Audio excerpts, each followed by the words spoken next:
Hello and welcome to another Slimmr video. If you have had a lot of problems with your weight, I wonder if you can date those back to the 80s and 90s, when the whole emphasis in any dietary advice was eat low fat, and they seemed to think that complex carbohydrates were fine. This was clearly a blip in, I think, how most of the experts are thinking now.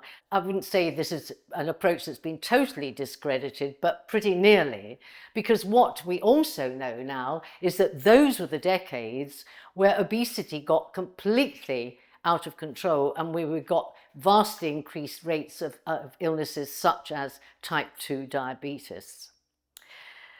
So now, the thing about fats really, and this video is all about fats, good and bad ones, is really about trying to sort out the evidence, because it is a complex picture and it's quite hard to find your way through it. But certainly the low fat approach, as I say, is now no longer recommended. Quite apart from anything else, what got stuffed into those low fat foods that we were encouraged to eat rather than full fat versions were sugars and additives of all sorts of kinds, and really now they are regarded as being extremely unhealthy. So nowadays we know, and we're told frequently, that we need good fats to protect our organs and to give us energy and to help in the production of hormones. So let's look at what we mean by good fats. They come in two varieties: monounsaturated fats and polyunsaturated fats. Monounsaturated fats include peanut butter, cashews, peanuts, almonds and hazelnuts. Polyunsaturates are found in oily fish such as kippers and salmon, in walnuts and sesame and sunflower seeds, and that kind of thing. So these were the sort of things that used to be kind of outlawed, and now we are really encouraged to eat them. But, and this is important, we do need to remember that they still have quite a lot of calories in them. So if we're going to eat them, we should not be accompanying them too readily with starchy, carbohydratey sort of foods that are going to add a lot of calories. So it's a bit of a balancing act, but good fats are an essential part of our diet. And the easiest way to keep it under control is to eat those good fats, but to have with them lots of plant foods, protein and that kind of thing that we now describe as healthy, and eat other foods very sparingly indeed. Well, so now we come to saturated fats. These were singled out as being real baddies back as early as the 60s. And that's partly how we came, I think, to think of all fats being something that we should avoid. Now we know differently. Today, experts view saturated fats in quite a different way, but they don't all view it quite the same way. So it is, as I say, a complex picture. And what I find when I'm confused and bewildered about what the advice really is, I tend to go to websites like the Harvard Health website, because I trust them and I think they will tell me it as it really is. Now, on this subject, they say foods full of saturated fat definitely aren't health foods. But that doesn't make them the diet demons they've been portrayed as in the past.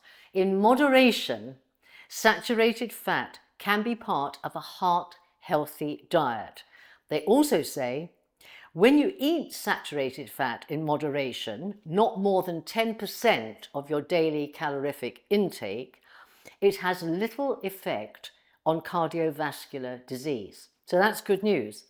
But they also go on to say that it's important, when looking at the other 90% you're consuming, that we focus on plant foods and whole foods rather than allow ourselves to enjoy too many easily digested carbohydrates, which tend to pile on weight. So far, so good. Foods high in saturated fats include sausages, ham, burgers and bacon, hard cheese, whole milk, cream and ice cream. Meanwhile, the real bad boys in the fat world these days are trans fats. And nutritionists advise us to avoid these wherever possible.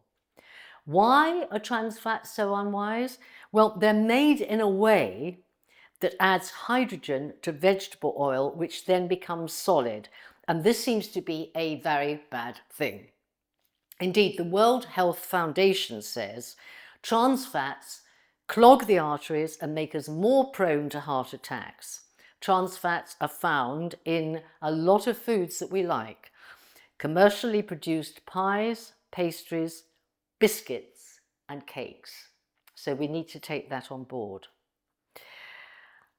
To add to the complexity of this subject, there is a growing trend for eating a lot more protein. This is being driven partly by the gut industry, but also by young people who are eschewing low-fat products in favour of full-fat products. And I have to say, I'm pretty well persuaded of this view myself. The whole thing is that the low-fat diets of the 80s and 90s had very little emphasis on protein. Now we know protein is really, really essential. It's essential for young people, but also it is essential for us as we get older. Many anti-aging specialists will tell you that we find it much harder to maintain and build muscle tone as we age. So we've got to help ourselves as much as we can by eating sufficient protein. And the current thinking would be that you must have at least 1 gram per every kilogram of your weight daily. So, for example, if I weigh 55 kilograms, which is roughly what I weigh, I should be looking at 55 grams of protein. Now, the thing is, of course, that a lot of the protein foods that we know and love are also high in fat. Greek yogurt would be a case in point. Cheese would be another. But it seems that if you are eating those foods to build your protein and not eating a lot of complex carbohydrates, but using the rest of your diet mainly to comprise something like plant foods and, well, basically lots of fruit and vegetables, then that's a healthy way to live. But as I say, this is really quite a complicated picture. I've done my best to simplify it as much as possible, but I feel we should all really take responsibility for the way we want to eat fats and take advice from people that we trust, and also just do a bit of research on various websites and on websites that you do trust and see what they think. Because we do need fats, but we don't need too many of them, and we certainly need the good sort. And I hope this helps you. See you soon.